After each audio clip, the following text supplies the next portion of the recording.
Olá, meu nome é Arthur Gonzalez, eu sou CEO da GG Contabilidade e professor de tráfego pago para contadores, e o tema do episódio de hoje é por que eu preciso definir o meu cliente ideal para a minha contabilidade. Se você tem essa dúvida, fica comigo até o final desse vídeo, porque eu vou te falar tudo que eu sei sobre definir o cliente ideal.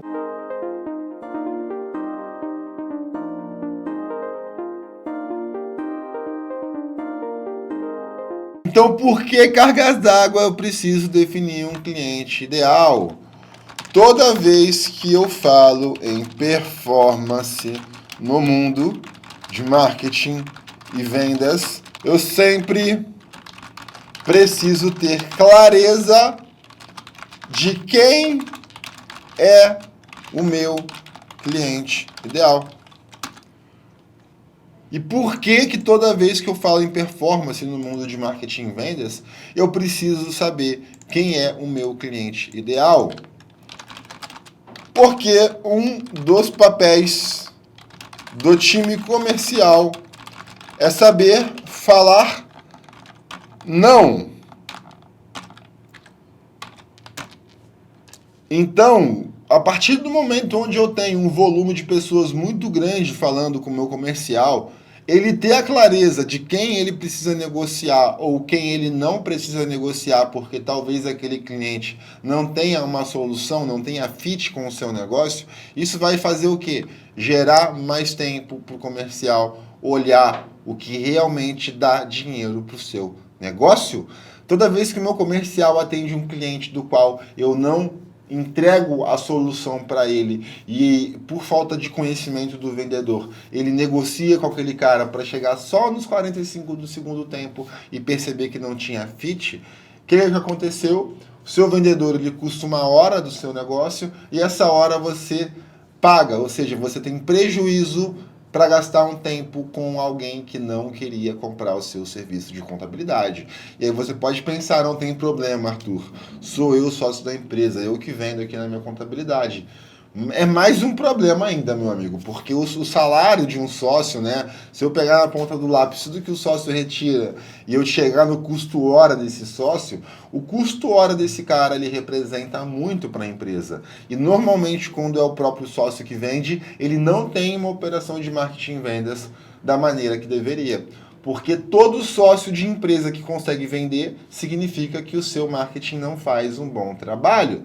Toda vez que marketing faz um bom trabalho, eu tenho um sócio que não vai conseguir dar conta de atender todos aqueles clientes. Porque de duas uma, meu amigo. Ou você está sendo um sócio ruim, um dono de empresa ruim, porque você não está fazendo o que tem que ser feito no que diz respeito à gestão. Porque se eu tenho tempo de atender comercial de 8 da manhã às 7 da noite, em que momento eu sou empresário? Em que momento eu faço a liderança do meu time? Em que momento eu vou treinar a galera? Em que momento eu vou olhar o financeiro? Então, meu amigo, não tem como atender o tempo inteiro.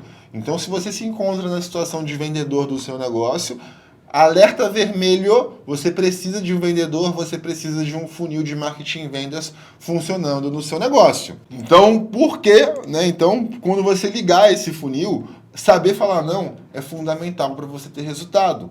Porque uma coisa é a indicação que você está acostumado. Recebe 10 indicações, fecha com 8 clientes, show de bola, tudo certo. O não, nesse caso, não faz sentido porque a taxa de conversão é muito alta. O cara que vem de indicação, normalmente, ele já quer contratar o seu serviço.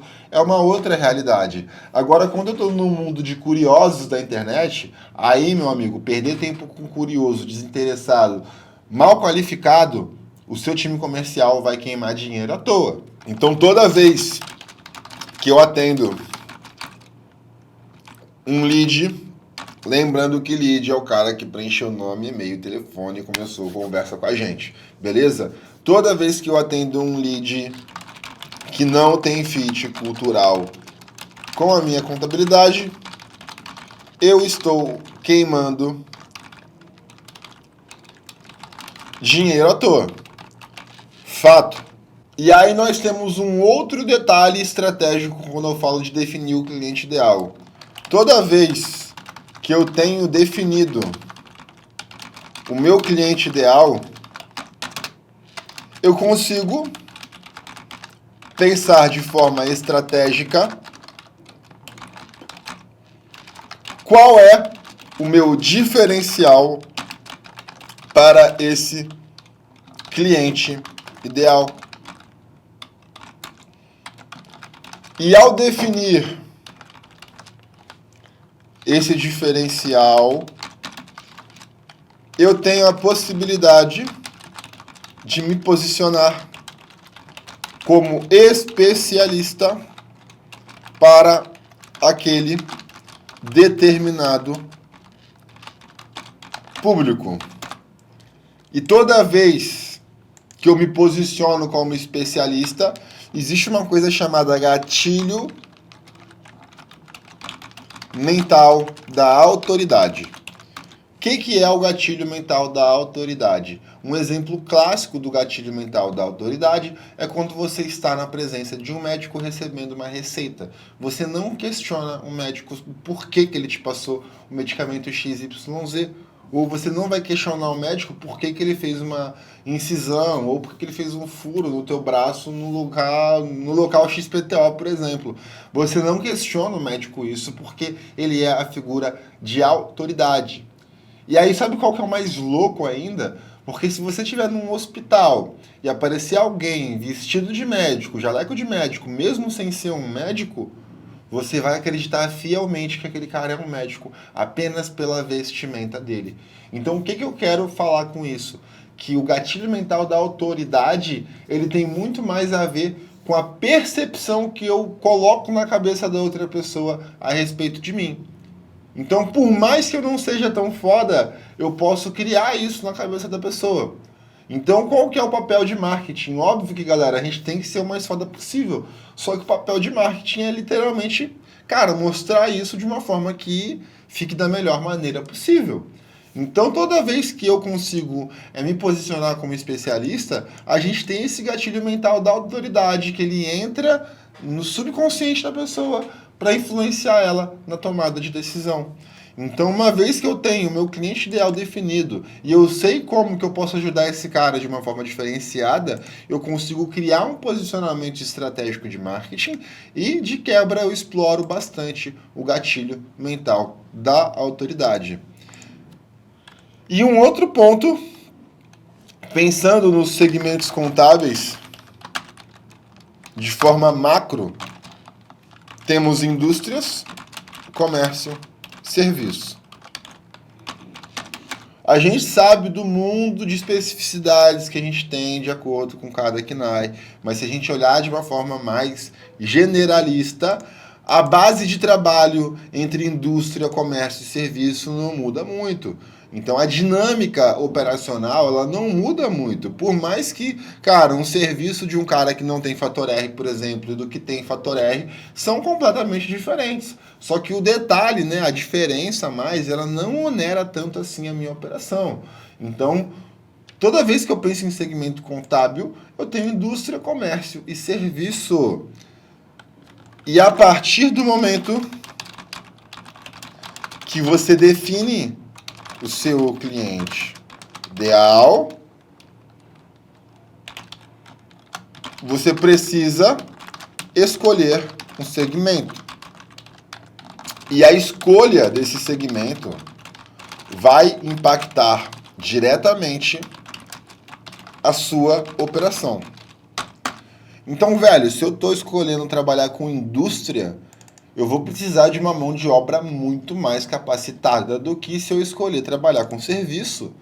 E na hora de fazer o crescimento da minha empresa, toda a minha estratégia ela vai ser diferente. Começa que o dono de indústria, ele é mais difícil de achar, ele já tem contabilidade, ele quer inteligência financeira, ele quer inteligência tributária, ele quer inteligência de dados.